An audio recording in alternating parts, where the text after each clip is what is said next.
Hello, আসসালামু আলাইকুম। Welcome back to easy learning with doctor Saika. খুব ইজি একটা ওয়ান পট তেহারি করছি।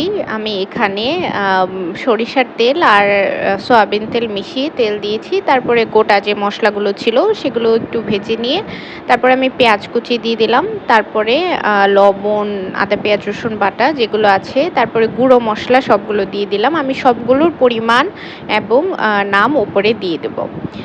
তারপরে আমি এখানে মসলাটা একটু ভালোভাবে কষিয়ে নিয়ে তারপরে আমি সেখানে মাংস দিয়ে দিব। আমি এখানে ১.৫ কেজির মতো মাংস দিয়েছি।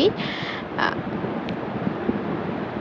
তারপরে মাংসটা একটু ভালোভাবে কষিয়ে নেওয়ার পরে আমি এখানে টক দই দিয়ে দিচ্ছি। তারপরে মাংসটা সেদ্ধ হওয়ার জন্য আমি কিছুক্ষণ ঢেকে রেখে দেব। এখন মাংসটা সেদ্ধ হয়ে যাবার পরে আমি চাল এখানে আমি ১ কেজি থেকে একটু কম চাল নিয়েছিলাম। ৪ কাপের মতো চাল নিয়েছি, সেটা আমি দিয়ে দিলাম। চালগুলা একটু ভালোভাবে ভেজে নেব ওই মসলাটাতেই। তারপরে এখন আমি গরম পানি দিয়ে দিচ্ছি। আমি এখানে ৪ কাপ আ আ চালের জন্য অ্যারাউন্ড ৮ কাপ পানি দিয়েছি। তারপরে একটু ঘি ওপর থেকে আর একটু কাঁচামরিচ দিয়ে আবার ঢেকে দেব। এই তো রেডি হয়ে গেল। এটা কিন্তু খুবই ইজি। আশা করি বাসায় সবাই ট্রাই করবেন। Thanks for watching. আল্লাহ হাফেজ।